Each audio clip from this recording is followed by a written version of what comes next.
Hey, we should talk about like who you really are and why you're here. I just stumbled into the I just Right, clicked on the link and here I am. right. So, guys, Umar is an amazing comics writer. He has already got some fantastic stuff that's out there that you can get now. Go buy it. There's a link in the description for this episode. Umar, why don't you talk about right now though, like what you have going on, the Kickstarter and everything? All right, yeah, sure. What I have launched, I think, yeah, about a few days ago on Thursday was Lad issue four, the fourth and final issue in the arc is the final issue of Lad. Lad is a comic that I started back in I think it was like 2019. Self-published it through Kickstarter. The first three issues had Carlos Pedro on the art. He left the project, and in this final issue, we have the very talented Ben Philby on there. And well, I guess I started with like what Lad's about. It is when they say that you got to like put a story together in like a sentence or two to describe it. Lad, I kind of find difficult to do sometimes Yeah. because Yeah. it's it's a crime horror thriller based in England, but not set in any sort of time period or any sort of moment in time. It's just a snapshot of what I consider as like sort of like the north of England, but within there, thrown in for good measure is a bit of mysticism and a bit of well, I guess a bit like eldritch sort of horror Sure. in there, but psychological yeah, uh, thriller aspects in there. But it's basically it's a story of a crime family that lives in a town that is surrounded by this massive and sprawling forest. When the leader of this crime family is found beaten and left for dead on the outskirts of the town, it triggers a whole set of events that sends Lad, like the young member of the crime family, and a few other young members going into the forest to get revenge, and shit just gets real from there. So yeah, it's been fun. It's like the fourth issue that we've got coming out now, where everything is sort of coming into a head. Stuff I've Mhm. been building up, but yeah. So far the Kickstarter is going well. We're over 50% of our target, but obviously we've got like just over 3 weeks to get the remaining amount. But yeah, I'm really happy with it. Really, I wonder how like people are going to react to how it wraps up. But I think we've we've done a good job there. But yeah, just one of those things. Yeah. Well, I will say for people who may not be sure, to me, the Lad series is so refreshingly badass and different And from I was a just lot saying, of the stuff unique, Yeah. you're going to definitely read. unique. I think Yeah. unique is a really good word for it. Mm. It's so different from the mainstream stuff that you're going to see. Um, Mm. and Uh, it's the visuals are like number one, gorgeous. yeah. The story's excellent. It's got this whole vibe. I love the Lad series. They're so good. If people aren't sure, I would recommend checking out the Kickstarter, take a look at the art. It's pretty reasonably priced too. You Yeah. can't really go wrong. And there are some options like you can get digital or Yeah. Yeah. physical. Yeah. Um, Absolutely. I highly recommend just try the digital if you're not sure. Right. Uh, Sincerely, I love the Lad comics. They're really good. I like your other stuff too, but Lad Yeah. is the one for me that really did it. So No, just no, no. personally, Appreciate it. No, no, I really appreciate it. love it. Chris, you've read those, right? Yeah, I've read them. Yeah, absolutely. Like I said, you know me, I always rail for independent comics over the flaming pile of dog shit that we've been getting for the last 10 to 12 years in mainstream. And Lad is one of those that's top notch on there for me too. No, no, So appreciate it. I Thanks, love guys. the visuals, and I did want to ask with switching artists, is Mm. there any real difference? I mean, I'm sure stylized Mm. wise, but I mean the conceptual visuals. Did you go in a different direction with the new artist, or is it kind of So yeah, no, no, good roughly? question. Yeah, Good question with that. So like with Ben taking over the artwork duties from Carlos, he was also a bit apprehensive about because especially when it's like the sort of wrapping up the whole series, you don't want right. to be stepping on any toes or any sort of like being taken the wrong way when you put your artwork out there. Right. But I think Ben did a really good job where he sort of towed the line between keeping the artwork consistent with the other three issues that we've seen, but also add his own sort of elements into there. And there have been aspects in the story itself where Ben, and I encouraged him to do this, where he took a bit of like artistic freedom on the paneling. So like, just say in the script, like, 5 panels and this action happens in there, and then he messaged me back saying, well, I'm going to like spread it over 7 panels here, and this is the sort of thing I want to go for. So that's the sort of thing where he's added his own flair onto it. But like because it's interesting because he's had pretty much all the other characters had previously existed in the comic, but he's taken those sort of cues from the previous artist and he's made it his own. And obviously I'm biased, but I really love with what he's done here. But obviously the feedback that I've heard from other people that I shared it with, they think he's done a fantastic job, and I really do think he has with sort of wrapping up the story. Right, Chris, let me tell you from what I've seen of it, of the final issue, you got nothing to worry about. Readers have nothing to worry about. If you're a previous fan, the new ones slots right in. There's no, it's not jarring in any way. It's gorgeous. I trust Umar's judgment completely that, if he says, spot on, and looks visually stunning, then I'm all for it. And hey, let Ben know we'd love to have him on the show, because anything that we can promote, anything that he's got upcoming past this, or just talk. I will definitely let him know about the invite. Absolutely, I'll let him know about the invite. What Ben previously worked on is it's called Tomb of the Blank Horse. The reason why I say blank is because that was another 4 issue that is based on the 4 Horsemen of Apocalypse. So as you can see, already sort of fit in. He's got me on the concept already. So yeah, exactly. So I always get the colors wrong, but it's like the red horse, the white horse, the green horse, and I think black horse. I think the first one was a black horse.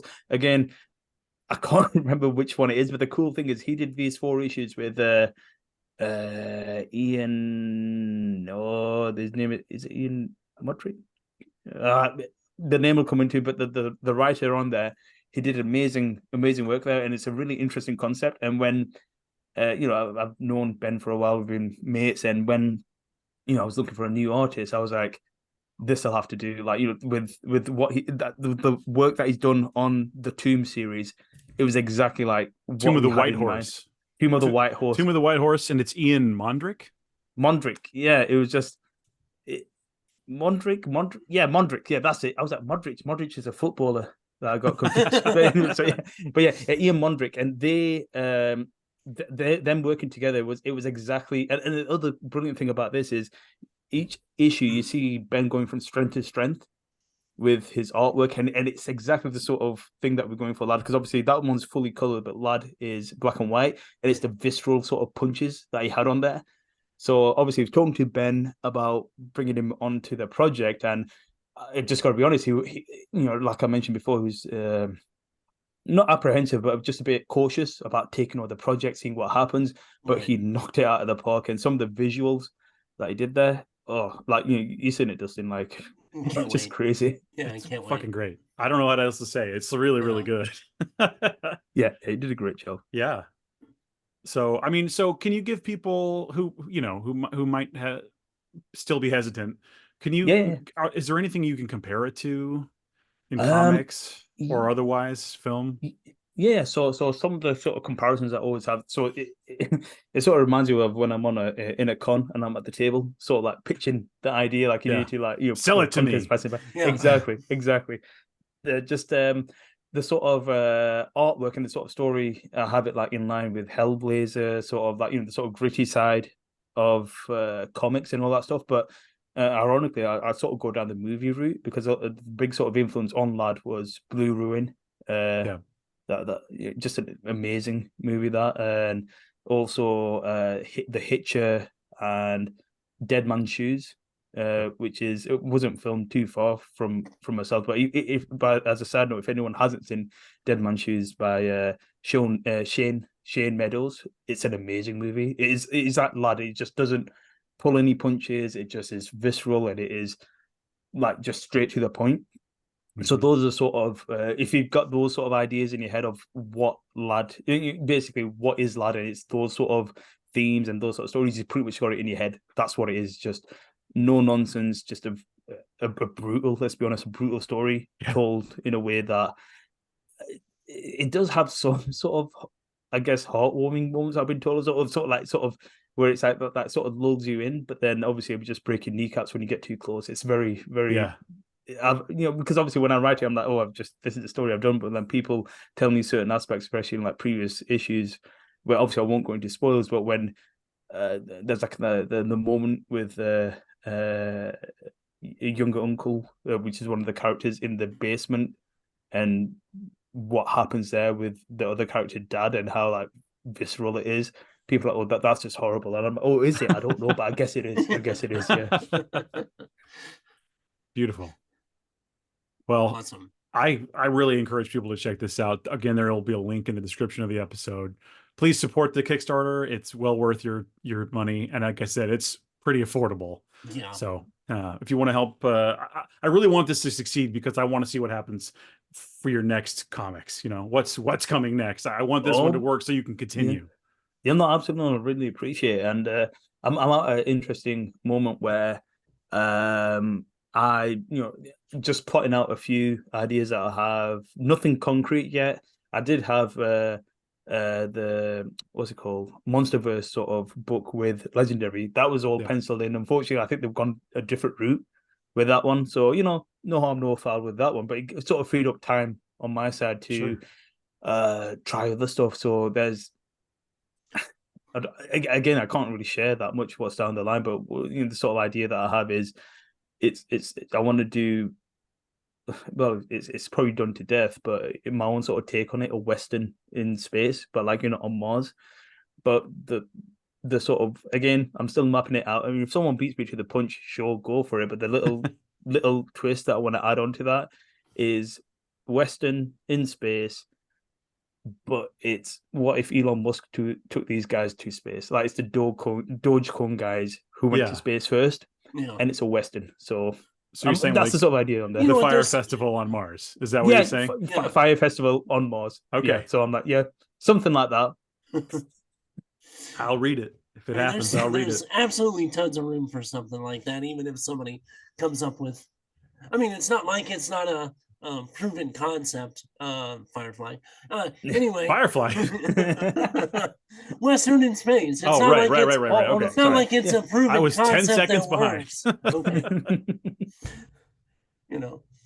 So I'm just saying, there's plenty of room for something like that. So I'll be more than encouraged by that idea. It's like basically, what if it's Firefly in space? Firefly is in space. So I'm saying Firefly. But Mal was even more stupid. If that's even done. So that's the sort of route that I'm going with again. So like, watch this space, see what happens. Nothing concrete yet, just sort of playing with ideas. Excellent. Awesome. All right.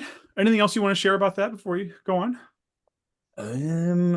So with the Kickstarter itself, so I think the deadline is around the 10th, I think, of May. So there's plenty of time for yourself to have a look at the Kickstarter, see what rewards you want to, reward tier you want to back.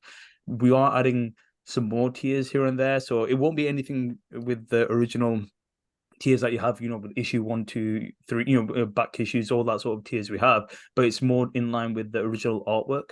So we have a few pages that Ben is very graciously putting up for as a reward tier in there. We currently have page 5 and not 7 and 10 or something like that. Basically, have a look at the Kickstarter. We're still adding new pages, really brilliant artwork by then. Perfect to go in your office or in your office or on your wall anywhere or anything like that. You can just stick it outside your window, wherever you fancy. It's entirely up to you. Awesome. Well, once again, I hope people jump on this because it's really cool. It's not hope. They will do it. Go do it. I hope they will. Simple as that. Yeah. Mm-hmm. All right. Well, thanks for telling us about that, and Absolutely. I wish you the biggest luck on that. No, appreciate it, guys.